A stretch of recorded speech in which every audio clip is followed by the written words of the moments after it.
Hello everyone, मैं वीरेंद्र कुमार, प्रवक्ता diet Pilibhit, आपकी कुशलता की कामना करता हूं और इसी के साथ आज के ऑनलाइन लेक्चर की शुरुआत करता हूं।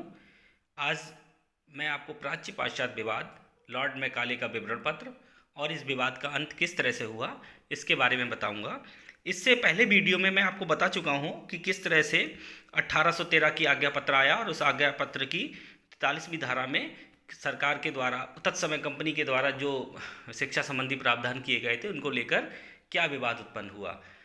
1813 के आज्ञा पत्र की 43वीं धारा में प्राच्य पाश्चात्य विवाद प्रारंभ कर दिया गया था और उसमें शिक्षा व्यवस्था पर 1 लाख रुपए की धनराशि व्यय करने का प्रावधान किया गया था। लेकिन ये स्पष्ट नहीं किया गया था कि ये 1 लाख रुपए की धनराशि किस तरह से व्यय की जाएगी। और यहाँ पर प्राच्य और पाश्चात्य दो गुट बन गए और दोनों गुटों में आपसी विवाद हो गया कि आखिर ये धनराशि प्राच्य शिक्षा पर खर्च की जाए अथवा पाश्चात्य शिक्षा पर खर्च की जाए। इस शिक्षा संबंधी विवाद को दूर करने के लिए कंपनी के द्वारा उस समय प्रयास किए गए और इसमें एक महत्वपूर्ण नाम है लॉर्ड मैकाले का। लॉर्ड मैकाले जब भारत आया और उसने देखा कि यहाँ पर ये विवाद चल रहा है, तब उसने इसका गहन अध्ययन किया और अपना एक विवरण पत्र प्रस्तुत किया। इसको जानने से पहले हम ये देखेंगे कि आखिर लॉर्ड मैकाले कौन था। तो लॉर्ड मैकाले एक ब्रिटेन का राजनीतिक कवि और इतिहासकार था जो कि 1834 से 1838 तक भारत की सुप्रीम काउंसिल में लॉ मेंबर और लॉ कमीशन का प्रधान रहा। ये आईपीसी, जिसे द इंडियन पीनल कोड के नाम से जाना जाता है, इसकी पांडुलिपि इसी के द्वारा तैयार की गई थी। ये अंग्रेजी को भारत की सरकारी भाषा और शिक्षा का माध्यम और यूरोपीय साहित्य, दर्शन और विज्ञान को भारतीय शिक्षा का लक्ष्य बनाने की ओर अग्रसर रहता था। लॉर्ड मैकाले का पूरा नाम थॉमस बेबिंगटन मैकाले था। इसका अंग्रेजी शिक्षा के प्रति रुझान और अंग्रेजी शिक्षा का प्रसार करने के प्रति जो इसका संबंध था वो इसको इस तरह से व्यक्त किया जा सकता है कि इसने 2 फरवरी सन 1835 को ब्रिटेन की संसद में अपनी विचार और अपनी योजना प्रस्तुत की थी, जिसमें इसने भारत की स्थिति के बारे में बताया था। इसमें बताया गया था कि मैं भारत में काफ़ी घूमा हूँ, दाएं बाएं इधर उधर मैंने ये देश छान मारा और मुझे एक भी व्यक्ति ऐसा नहीं दिखाई दिया जो भिखारी हो, जो चोर हो। इस देश में मैंने इतनी धन दौलत देखी है कि इतने ऊंचे चारित्रिक आदर्श और इतने गुणवान मनुष्य देखे हैं कि मैं नहीं समझता कि हम कभी भी इस देश को जीत पाएंगे जब तक इसकी रीढ़ की हड्डी को नहीं तोड़ देते, जो इसकी आध्यात्मिक और सांस्कृतिक विरासत है। और इसलिए मैं ये प्रस्ताव रखता हूँ कि हम इसकी पुरानी और पुरातन शिक्षा व्यवस्था, उसकी संस्कृति को बदल डालें, क्योंकि अगर भारतीय सोचने लग गए कि जो भी विदेशी और अंग्रेजी है वह अच्छा है और अपनी चीज़ों से बेहतर है, तो वह अपने आत्मगौरव, आत्मसम्मान और अपनी ही संस्कृति को भुलाने लगेंगे और वैसे बन जाएंगे जैसा हम चाहते हैं, एक पूर्ण रूप से गुलाम भारत।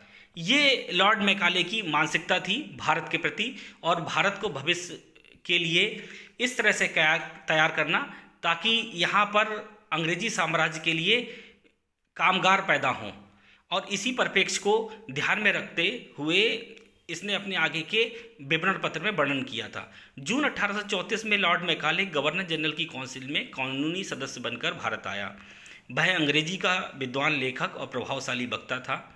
गवर्नर जनरल ने उससे 1813 की आज्ञा पत्र की 43वीं धारा की व्याख्या करने को कहा। लॉर्ड मैकाले ने गहरा अध्ययन करने के बाद अपनी व्याख्या फरवरी 1835 को गवर्नर जनरल को भेजी। इसे ही मैकाले का विवरण पत्र कहा जाता है। इसकी क्या व्याख्या थी, इसके बारे में देखते हैं कि 1 लाख रुपए की जो धनराशि है वो शिक्षा के विकास के लिए किस प्रकार से खर्च की जाए, इस संबंध में गवर्नर जनरल पूर्णतः स्वतंत्र है। साहित्य शब्द से आशय केवल अरबी, फारसी और संस्कृत के साहित्य से नहीं है, बल्कि अंग्रेजी साहित्य को भी इसमें शामिल किया जाना चाहिए। यानी कि उसका मानना था कि केवल जो भारत में तत्कालीन अरबी, फारसी और संस्कृत साहित्य चलता था, केवल वही साहित्य नहीं है बल्कि अंग्रेजी साहित्य को भी इसमें शामिल किया जाना चाहिए। भारतीयों की शिक्षा का माध्यम केवल उनकी मातृभाषा नहीं हो सकती। भारतीय भी अंग्रेजी भाषा पढ़ने के इच्छुक हैं। वो पूरे देश में घूमा और घूमने के बाद उसने ये निष्कर्ष निकाला जो मानसिकता आज भी बरकरार है। इंग्लिश बोलने वाले, इंग्लिश पढ़ने वाले को ज़्यादा अच्छा समझा जाता है और जो हिंदी या अपनी भाषाओं, क्षेत्रीय भाषाओं, मातृभाषाओं को बोलता है उसको हीन समझते हैं।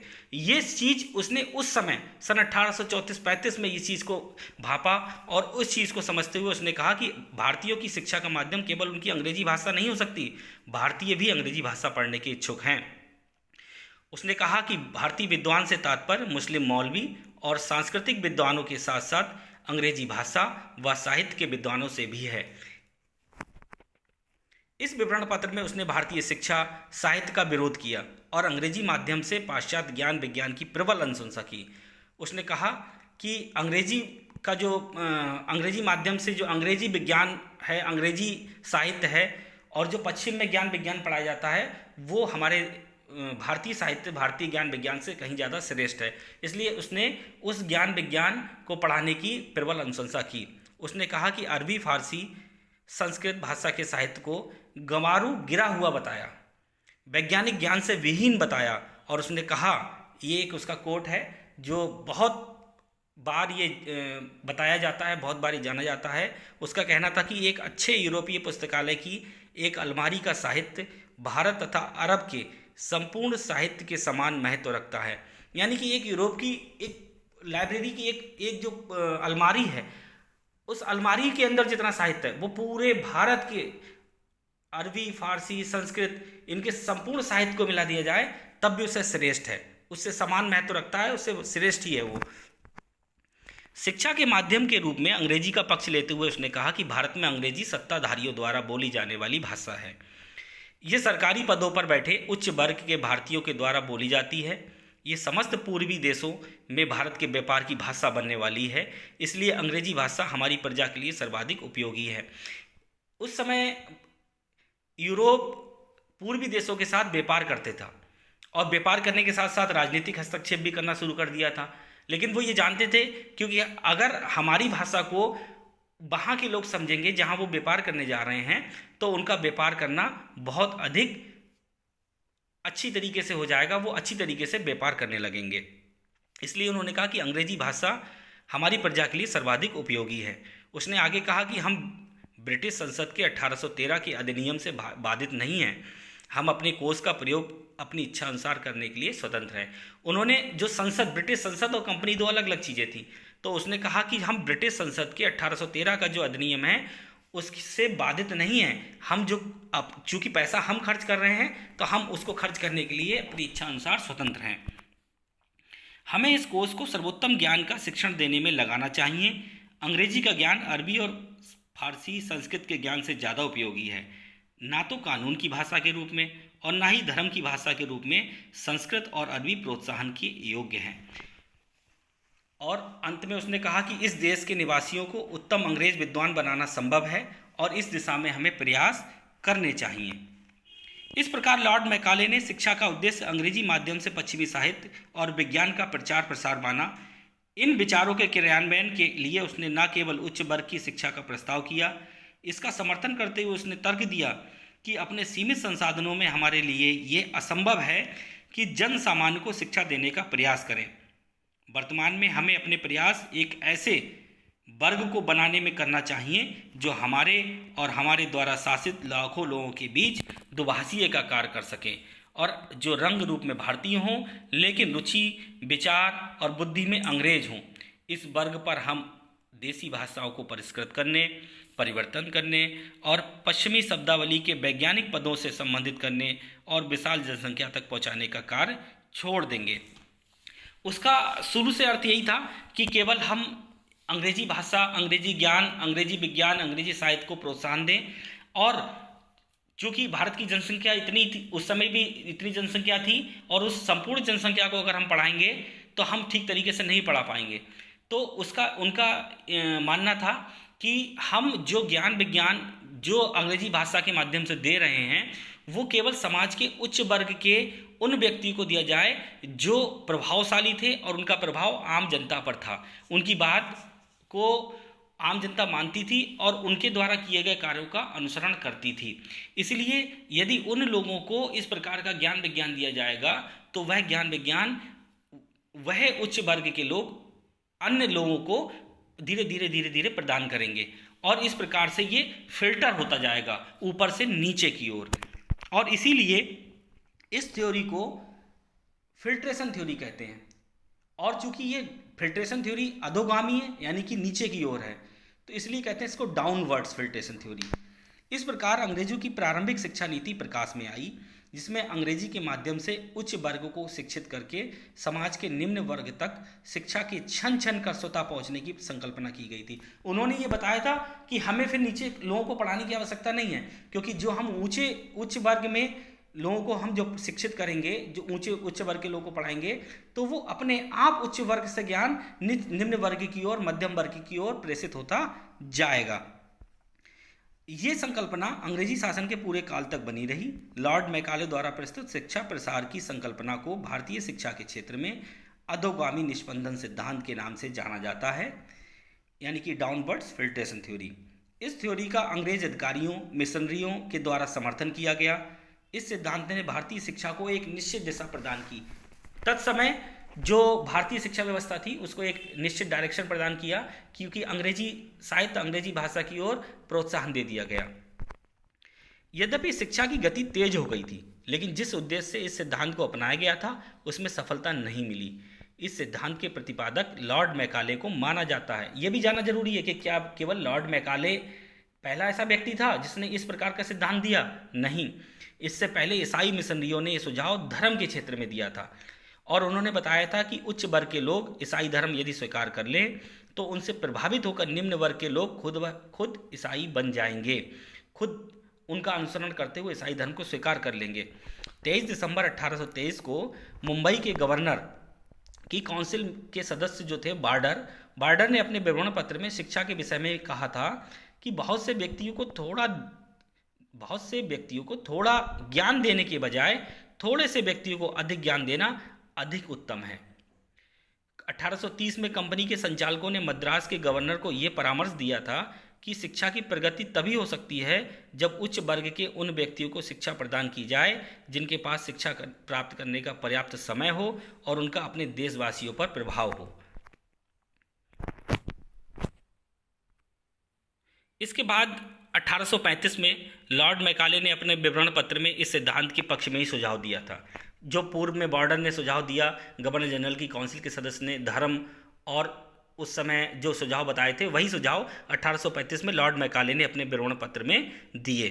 शुरुआत में उच्च शिक्षा व्यवस्था उन उच्च वर्ग के व्यक्तियों के लिए दी जाए जो हमारे और उन लाखों व्यक्तियों के बीच जिन पर हम शासन करते हैं दुभाषिए का काम कर सकें। इसी शिक्षा जगत में एक नए सिद्धांत का उद्भव हुआ जिसे छनन का सिद्धांत कहते हैं। यानी कि हम देख रहे हैं कि ये जो सिद्धांत पैदा हुआ जिसके द्वारा हमने उच्च वर्ग को शिक्षा देकर निम्न वर्ग तक उस शिक्षा के पहुंचने की परिकल्पना की थी, ये क्या था? ये एक फिल्ट्रेशन थ्योरी थी। और इसका उद्देश्य क्या था? इसका उद्देश्य था भारत में नौकर उत्पन्न करने का कारखाना खोलना। यानी कि मैकाले की जो उद्देश्य नीति थी वो ये थी कि हम ऐसी शिक्षा प्रदान करें जिससे हमें भारत में नौकरों की कोई समस्या ना हो, यानी कि एक नौकरों का कारखाना खुल जाए यहाँ पर। अब governor general Lord William Bentinck, उस समय governor general Lord William Bentinck था और उसके समय में ही लॉर्ड मैकाले कानूनी सदस्य बनकर आया था। तो लॉर्ड विलियम बेंटिक 2 फरवरी 1835 को लॉर्ड मैकाले का जो विवरण पत्र था उसको प्राप्त करते हैं और इस विवरण पत्र पर उन्होंने गंभीरता से विचार किया और इसके सुझावों को स्वीकार करते हुए 7 मार्च 1835 को उन्होंने ब्रिटिश सरकार की शिक्षा नीति की घोषणा की। इसके प्रमुख बिंदु क्या थे, आइए इस विषय में जानते हैं। शिक्षा के लिए निर्धारित धनराशि का सर्वोत्तम प्रयोग केवल अंग्रेजी शिक्षा के लिए ही किया जा सकेगा। धन की कमी के कारण सरकार जन शिक्षा की व्यवस्था नहीं कर सकेगी। यानी कि उनका कहना था कि हमारे पास इतना धन नहीं है कि हम सबके लिए शिक्षा की व्यवस्था कर दें, इसलिए जो 1 लाख रुपए की धनराशि है ये केवल हम उच्च वर्ग को प्रदान करेंगे और उच्च वर्ग के लिए जो व्यवस्था करेंगे वही व्यवस्था धीरे धीरे निम्न वर्ग को प्राप्त होती जाएगी। प्राचीन साहित्य के रखरखाव पर अधिक धनराशि व्यय की जा चुकी है। यानी कि इससे पूर्व में जो भी हमने धनराशि व्यय की है, जो प्राचीन साहित्य था उस पर व्यय कर दी, अब भविष्य में इस प्रकार इस प्राचीन साहित्य पर कोई भी धनराशि व्यय ना की जाएगी। और जो अवशेष धन है वो अंग्रेजी भाषा के माध्यम से अंग्रेजी साहित्य एवं विज्ञान का ज्ञान देसी लोगों को देने में व्यय किया जाएगा। उनका मानना था, उनकी नीति में बिंदु था कि उस उच्च वर्ग के थोड़े व्यक्ति हैं और निम्न वर्ग के बहुत ज़्यादा, इसलिए उच्च वर्ग के व्यक्तियों को शिक्षित करने के बाद शिक्षा का उत्तरदायित्व, शिक्षा प्रदान करने का उत्तरदायित्व इन्हें उच्च वर्ग के व्यक्तियों को सौंपा जा सकता है। अब प्राच्य पाश्चात्य जो विवाद था, जो पैदा हुआ, जिसके अंतर्गत बाद में ये मैकाले मिनट्स आया, मैकाले की विवरण पत्र आया, और इस मैकाले विवरण पत्र में जो बात की गई थी उससे भी जो प्राच्य पाश्चात्य विवाद था वो शांत नहीं हुआ। अब ये किस तरह से शांत हुआ इसके बारे में आगे देखते हैं कि जब लॉर्ड विलियम बेंटिक ने इस नीति को प्रकाशित किया, इस विज्ञप्ति को प्रकाशित किया, उसके 13 दिन के पश्चात ही राजनीतिक कारणों से लॉर्ड विलियम बेंटिक को इस्तीफा देना पड़ा, त्यागपत्र देना पड़ा, और 20 मार्च सन 1835 को वह त्यागपत्र देकर इंग्लैंड वापस चला गया। लॉर्ड विलियम बेंटिक के जाते ही जो प्राच्यवादी दल थे उसने अपना आंदोलन पुनः शुरू कर दिया, क्योंकि लॉर्ड विलियम बेंटिक भी बहुत प्रभावशाली व्यक्ति था और उसने इस प्रकार की व्यवस्था की, तो उस तत्समय जो है कोई भी प्राच्यवादी अपना आंदोलन शुरू नहीं कर सका और उस समय वो शांत रहे। लेकिन जब वो चला गया तब प्राच्यवादी दल ने पुनः अपना आंदोलन शुरू कर दिया। इसके पश्चात जब लॉर्ड विलियम बेंटिक के बाद आए लॉर्ड ऑकलैंड, तो लॉर्ड ऑकलैंड भारत के नए गवर्नर जनरल बनकर आए, तो उन्होंने प्राच्य पाश्चात्य विवाद को अत्यंत गंभीरता से लिया और 4 वर्षों तक इस विवाद का अध्ययन किया। अध्ययन करने के बाद वह इस निष्कर्ष पर पहुंचे कि इस विवाद का मुख्य कारण आर्थिक सहायता है, इसलिए सरकार द्वारा प्राच्य शिक्षा पर कम व्यय किया जा रहा है। उनका मानना था कि जो प्राच्य शिक्षा है उस पर कम व्यय किया जा रहा है। ऑकलैंड को विश्वास था कि यदि हम प्राच्य शिक्षा पर कुछ धनराशि और व्यय कर दें, कुछ और बढ़ा दें, तो ये प्राच्यवादी शांत हो जाएंगे और ये अपना आंदोलन समाप्त कर देंगे।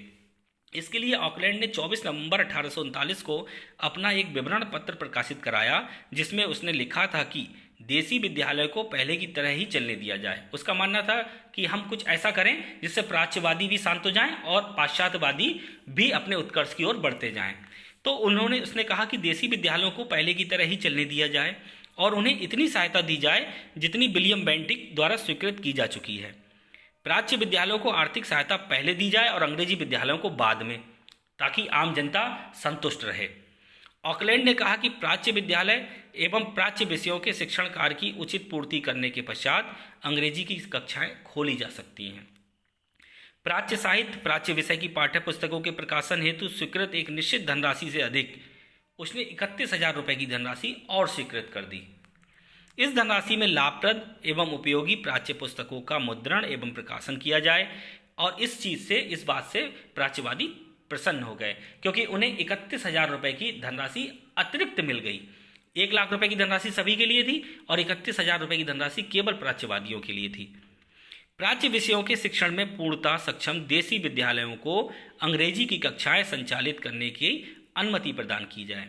ऑकलैंड ने कहा कि देसी विद्यालयों में पढ़ने वाले छात्रों में से कुल छात्रों के 1/4 छात्रों को आर्थिक स्थिति के अनुसार छात्रवृत्ति भी प्रदान की जाए। इस विवरण पत्र में लॉर्ड ऑकलैंड ने प्राचीन साहित्य पर रुपये 31,000 अतिरिक्त खर्च करने की घोषणा की थी और इस घोषणा ने प्राच्यवादियों को प्रसन्न कर दिया।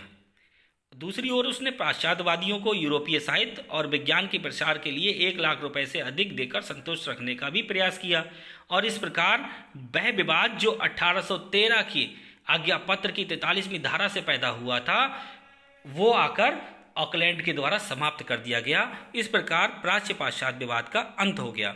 ऑकलैंड ने अपनी चालाकी से प्राच्यवादियों को प्रसन्न किया, लेकिन अंग्रेजी भाषा, साहित्य और अंग्रेजी विद्यालय खोलने में ज़्यादा रुचि व सहयोग प्रदान किया। इसके परिणाम स्वरूप क्या हुआ? इसके परिणाम स्वरूप जो है शिक्षा में तेजी से प्रसार हुआ और ढाका, पटना, बनारस, इलाहाबाद, आगरा और दिल्ली में अंग्रेजी विद्यालय खोले गए। इससे अंग्रेजी भाषा का बहुत तीव्र गति से विकास होने लगा। दूसरी ओर प्राच्य शिक्षा के लिए प्रदान की गई धनराशि कोई विशेष योगदान नहीं कर सकी। परिणाम स्वरूप प्राच्य शिक्षा का विकास नहीं हो सका। इससे भारतीय साहित्य भाषा के विकास का मार्ग अवरुद्ध हो गया। इस प्रकार आज हमने ये जाना कि किस प्रकार से प्राच्य पाश्चात्य विवाद का अंत हुआ, मैकाले मिनट्स क्या था, मैकाले का विवरण पत्र क्या था। आशा करता हूँ कि ये आज का लेक्चर आपको समझ में आया होगा। इस लेक्चर के बाद कुछ प्रश्न पूछे गए हैं। जो प्रश्न इस लेक्चर में दिए गए हैं आप सभी इन प्रश्नों का उत्तर इस वीडियो के कमेंट बॉक्स